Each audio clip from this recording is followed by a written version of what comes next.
Students, welcome back to my channel. कैसे हो आप सब? उम्मीद करती हूँ बेटा सभी अच्छे होंगे और अपना ख्याल भी रख रहे होंगे। तो बेटा आज हम करने जा रहे हैं अपनी वर्कशीट नंबर 9 7th क्लास के बेटा सामाजिक विज्ञान की, जिसमें आज हम पढ़ेंगे इतिहास से रिलेटेड टॉपिक। ठीक है, 23 तारीख की है बेटा। दिल्ली के सुल्तान के बारे में आज हम पढ़ेंगे। ठीक है, तो इतिहास के अध्ययन के लिए हम अभिलेख, सिक्कों और स्थापत्य यानी कि भवन निर्माण कला के माध्यम से काफ़ी सूचना प्राप्त कर सकते हैं। तो बेटा देखो, पुराने इतिहास के बारे में कि हमारा कैसा इतिहास था उसके बारे में हमें कैसे पता चलता है? या तो हम पुरानी इमारतों को देखते हैं या पुराने सिक्कों के प्रचलन को देखते कैसा था। ठीक है, या कोई लिखे हुए लेख होते किसी के, उससे पता चलता था। ठीक है, मगर दिल्ली सल्तनत की अधिक जानकारी के लिए हम उन इतिहास, तारीख मतलब एक वचन और त्वारीख मतलब बहुवचन है, जो सुल्तानों के शासनकाल में प्रशासन की भाषा फारसी में लिखे गए थे। तो इसका क्या मतलब कह रहे हैं बेटा ये कि हम ये मतलब कि पुराने इतिहास के बारे में जानकारी इस तरीके से लेते थे, सिक्कों से, अभिलेखों से और स्थापत्य यानी कि भवन निर्माण कला से। लेकिन जो दिल्ली सल्तनत की अधिक जानकारी मिलती है हमें, वो हमें त्वारीख से मिलती है। अब ये त्वारीख क्या होता है बेटा? त्वारीख होती है जो कि कुछ लेखक उस टाइम पर मतलब उस शासक के टाइम पर कुछ लिखते थे उनके बारे में, इतिहास की उन्होंने क्या क्या करवाया, क्या घटना किस दिन हुई। ठीक है, तो उसके साथ साथ वो उस घटना का वर्णन भी करते थे वहाँ पर। तो देखो, त्वारीख के लेखक सचिव, प्रशासक, कवि और दरबारियों जैसे सुशिक्षित व्यक्ति होते थे जो घटनाओं का वर्णन भी करते थे। तो उस टाइम पर ये त्वारीख क्या होता था बेटा? घटनाओं के साथ साथ वो क्या करते थे, मतलब तारीख के साथ साथ उस दिन क्या घटना हुई, क्यों हुई, क्या क्या उसके कारण थे, सारा लेख लिखते थे। और वो क्यों लिखते थे? क्योंकि उस टाइम पर वो जो लेखक होते थे वो सचिव होते थे, प्रशासक होते थे, या कोई कवि, दरबारी या सुशिक्षित मतलब कि पढ़े लिखे लोग होते थे। और शासकों को प्रशासन संबंधी सलाह भी देते थे।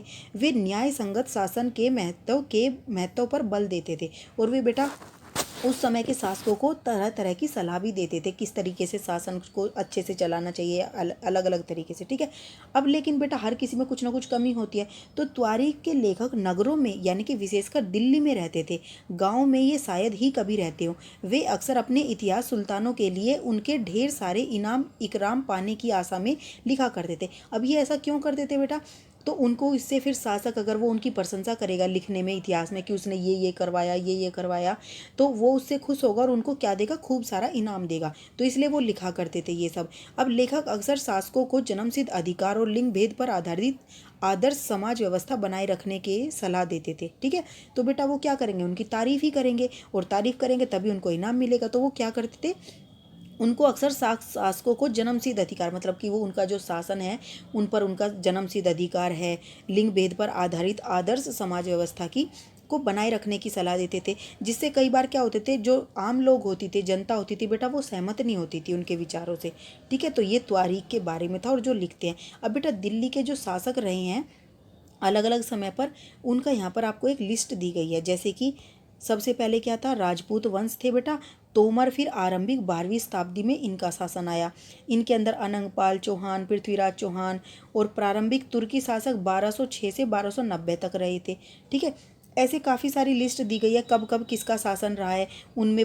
फिर बेटा ये तुर्की शासकों में किस किसने किया, फिर खलजी वंश या खिलजी वंश में किन किन ने शासन किया। ठीक है, उन सब का कब से कब तक किया वो सारा दिया गया है। फिर सैयद वंश, ये इंपॉर्टेंट है बेटा इतिहास के तौर पर, तो आप इसको अच्छे से याद कर लेना धीरे धीरे। ठीक है, फिर सैयद वंश ने शासन किया, फिर लोधी वंश ने किया। तो इस तरीके से अब बेटा यहाँ पर आपको कुछ इन्फॉर्मेशन दी गई है जनरल। सबसे पहले तोमर राजपूतों के काल में दिल्ली तोमर साम्राज्य की राजधानी बनी। तो देखो बेटा, सबसे पहले तोमर राजपूतों के काल में, ठीक है, तो दिल्ली के तोमर साम्राज्य की राजधानी बनी थी। ठीक है, तो दिल्ली किसकी राजधानी बनी? सबसे पहले तोमर साम्राज्य की। फिर 12वीं सदी के मध्य में तोमरों का अजमेर के चौहानों, जिन्हें चहामान नाम से भी जाना जाता था, ठीक है, जाना जाता है, ने परास्त कर दिया। तो फिर बेटा तोमर थे जो, उनको क्या किया? चौहानों ने परास्त कर दिया। ठीक है, तोमरों और चौहानों के राज्यकाल में ही दिल्ली वाणिज्य का एक महत्वपूर्ण केंद्र बन गया। तो फिर तोमर और चौहानों के राज्यकाल में ही दिल्ली क्या बन गया बेटा? एक व्यापार का, वाणिज्य का एक महत्वपूर्ण केंद्र बन गया। इस शहर में बहुत सारे समृद्धशाली जैन व्यापारी रहते थे, जिन्होंने अनेक मंदिरों का निर्माण करवाया। यहाँ देहलीवाल कहे जाने वाले सिक्के भी ढाले जाते थे, जो काफ़ी प्रचलन में थे उस समय पर।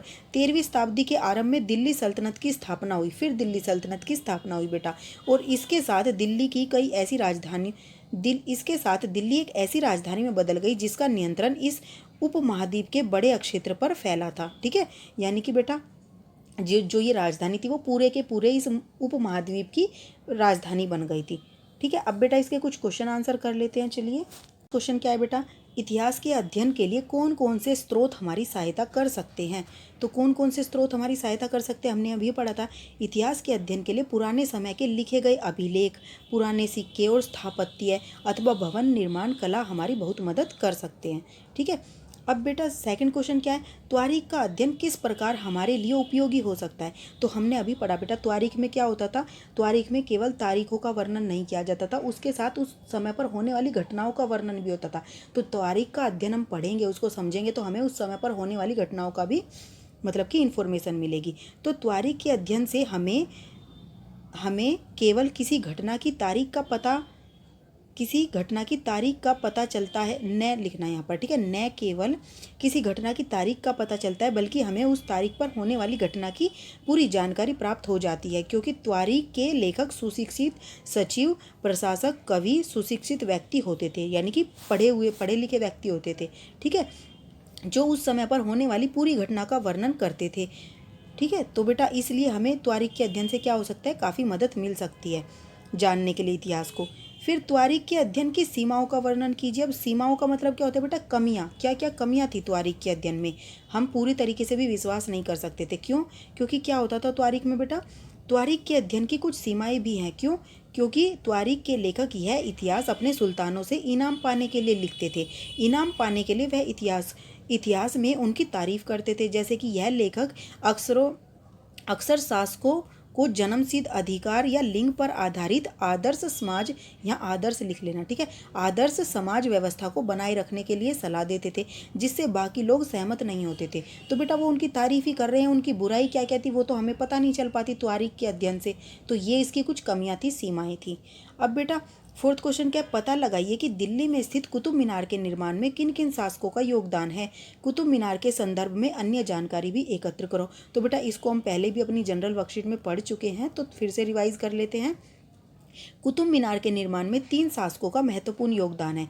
कुतुब मीनार के निर्माण की शुरुआत कुतुबुद्दीन ऐबक ने 1193 में की थी बेटा। ठीक है, वह केवल लेकिन क्या कर पाया था, बस उसके आधार का ही निर्माण करवा सका था। फिर उसके बाद बेटा जो उसकी 3 मंजिलों का निर्माण था वो इल्तुतमिश ने लाल बलुआ पत्थर से करवाया था, जबकि जो अंतिम दो मंजिलों का निर्माण था बेटा वो फिरोज शाह तुगलक ने संगमरमर एवं बलुआ पत्थर से करवाया था। ठीक है, फिर कुतुब मीनार एक 5 मंजिला इमारत है जिसकी क्या है बेटा, जिसकी ऊंचाई 73 मीटर है। ठीक है, यहाँ पर और लिख लेना। और कुतुब मीनार दिल्ली के मेहरौली में स्थित है। तो बेटा ये मैंने कुछ आपको इन्फॉर्मेशन दिया इसके कुतुब मीनार के बारे में। अगर आपको कुछ और लिखना है तो आप और भी लिख सकते हो। ये थी आपकी आज की वर्कशीट। उम्मीद करती हूँ आपको अच्छे से समझ आई होगी। कोई डाउट हो तो फिर भी बेटा कमेंट बॉक्स में लिख देना। ठीक है, और इस वीडियो में इतना ही। अपना नेक्स्ट टॉपिक हम अपनी नेक्स्ट वीडियो में करेंगे। तब तक के लिए ऐसे ही हंसते रहिए, मुस्कुराते रहिए, पढ़ते रहिए और आगे बढ़ते रहिए। Thank you.